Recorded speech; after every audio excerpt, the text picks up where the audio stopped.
농부소녀와 흙의 철학. 흙으로부터의 메시지. 제18편 땅의 소리를 듣다. 서울대 대학원에 입학한 지 6개월이 지났다. 하도연은 도서관과 연구실을 오가며 논문 준비에 열중하고 있었다. 동서양 흙 철학에 대한 문헌 연구는 순조롭게 진행되고 있었지만 어딘지 모르게 아쉬움이 있었다. 책으로만 배우는 지식이 강진에서 체험했던 생생한 현실과는 거리가 있다는 느낌이었다. 그러던 어느 날 조명의 교수가 하도연을 불렀다. 하도연 씨, 좋은 기회가 생겼어요. 경기도청에서 여주 이천 지역 신도시 개발 사전조사 용역을 의뢰해왔거든요. 신도시 개발이요? 네. 하지만 이번에는 단순한 환경 영향평가가 아니라 인문학적 토지 조사를 포함해달라고 하네요. 최근 무분별한 개발로 인한 부작용을 겪으면서 좀 더 신중한 접근을 하려는 것 같아요. 조 교수는 자료를 보여주며 설명했다. 여주 이천 지역은 조선 백자의 고향이에요. 수백 년간 도자기를 구워온 특별한 흙이 있는 곳이죠. 그런 곳에 신도시를 만들어도 되는지, 만든다면 어떻게 해야 하는지. 하도연 씨의 연구 주제와 딱 맞는 것 같아요. 하도연은 흥미를 느꼈다. 실제 개발 현장에서 흙의 철학을 적용해 볼 수 있는 기회였다. 제가 그 조사에 참여할 수 있을까요? 물론이에요. 오히려 하도연 씨가 주도해서 해보시면 어떨까요? 박사 논문 연구에도 도움이 될 거고요. 그날 밤 하도연은 여주 이천 지역에 대해 조사해봤다. 예상대로 조선시대부터 백자를 구워온 유서 깊은 땅이었다. 고령토와 규석이 풍부해 도자기에 최적화된 흙을 가진 곳이었다. 이런 특별한 땅에 아파트 단지를 지어도 될까? 의문이 들었다. 문득 이철산 할아버지가 생각났다. 이런 조사에는 할아버지의 능력이 필요할 것 같았다. 다음 날 하도연은 조 교수에게 제안했다. 교수님, 이 조사에 특별한 분을 모셔올 수 있을까요? 특별한 분이요? 강진에서 만난 이철산이라는 분인데 땅과 대화할 수 있는 능력을 가지고 계세요. 지하 수맥이나 지질 구조를 정확히 파악하시거든요. 조 교수는 놀라며 물었다. 정말이요? 그런 능력이 실제로 있나요? 네. 제가 직접 경험해봤어요.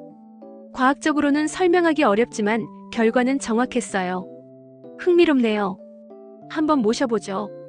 전통 지식과 현대 과학의 만남이라는 측면에서도 의미가 있을 것 같아요. 일주일 후 하도연은 강진으로 내려가 이철산 할아버지를 설득했다. 할아버지, 서울에 올라오셔서 도와주세요. 서울이라. 나 같은 늙은이가 거기 가서 뭘 하겠어? 정말 중요한 일이에요. 여주 이천의 특별한 땅이 사라질 위기에 있어요. 할아버지만이 그 땅의 진짜 가치를 알 수 있어요. 할아버지는 한참 생각하시더니 고개를 끄덕이셨다. 그래, 가보자. 땅이 위험에 처했다면 도와야지. 며칠 후 이철산 할아버지는 처음으로 서울에 왔다.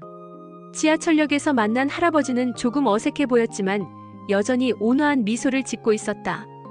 도시는 참 시끄럽구나. 금방 익숙해지실 거예요. 내일 바로 여주로 가면 되니까요. 조명의 교수와의 만남도 성공적이었다. 할아버지의 소박하면서도 깊이 있는 말씀에 교수도 감동받았다. 정말 흥미로운 분이시네요. 내일 현장에서 뵙겠습니다. 다음 날 아침 조사팀은 여주로 향했다. 하도연, 조명의 교수, 이철산 할아버지, 그리고 경기도청 담당자들이었다. 여주에 도착하자 할아버지의 표정이 달라졌다. 이 땅, 뭔가 특별해. 아직 차에서 내리지도 않았는데 할아버지가 그렇게 말씀하셨다. 첫 번째 조사 지점은 예정된 신도시 부지의 중심부였다.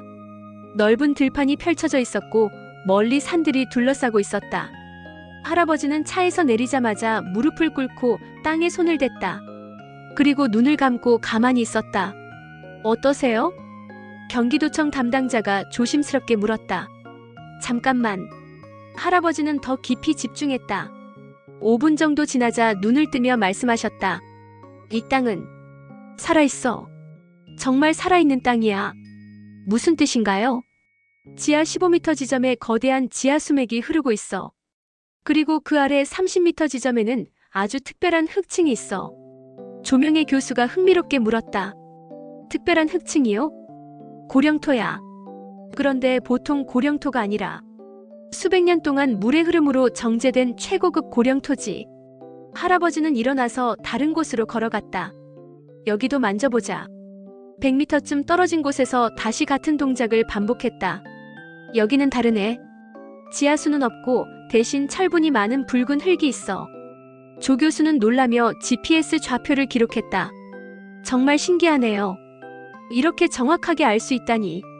할아버지는 하도연을 불렀다. 도연아, 너도 한번 해봐. 저요?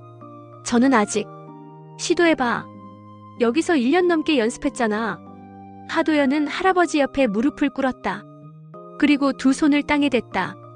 처음에는 아무것도 느껴지지 않았다. 마음을 비워. 그리고 땅의 소리에 집중해. 할아버지의 조용한 목소리가 들렸다. 하도연은 눈을 감고 깊이 집중했다.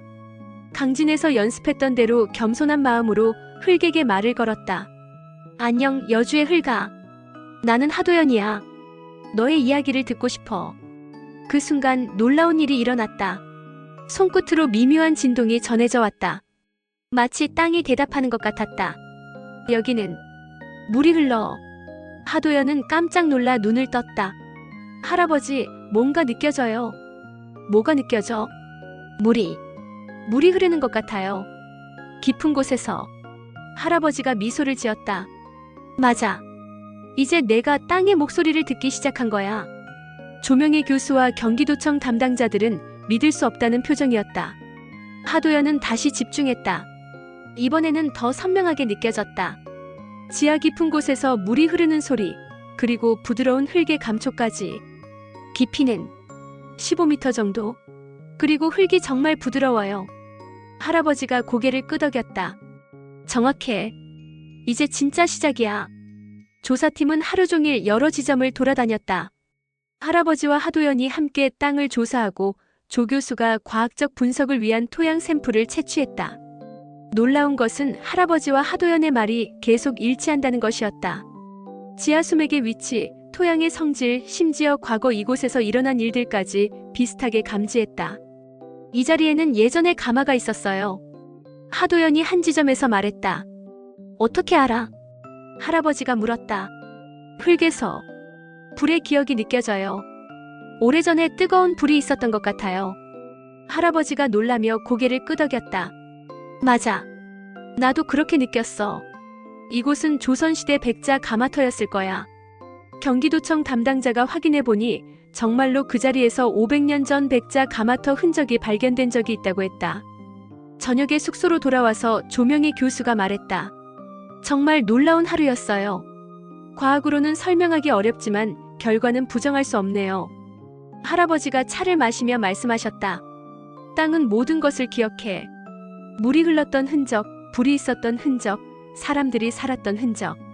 모든 게 흙 속에 저장되어 있어. 그럼 이 땅에 아파트를 지어도 될까요?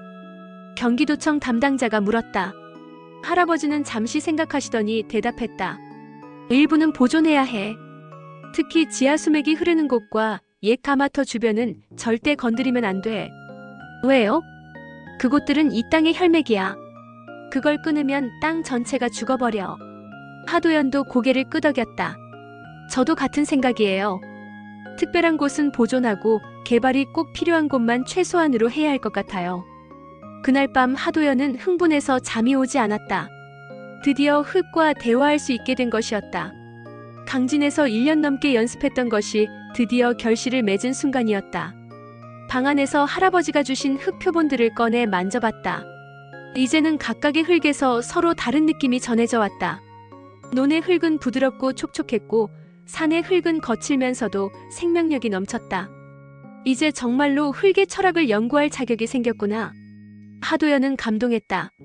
이론만이 아니라 체험을 통해 흙을 이해할 수 있게 된 것이었다. 내일은 이천 지역을 조사할 예정이었다. 또 어떤 놀라운 이야기를 흙이 들려줄지 기대됐다.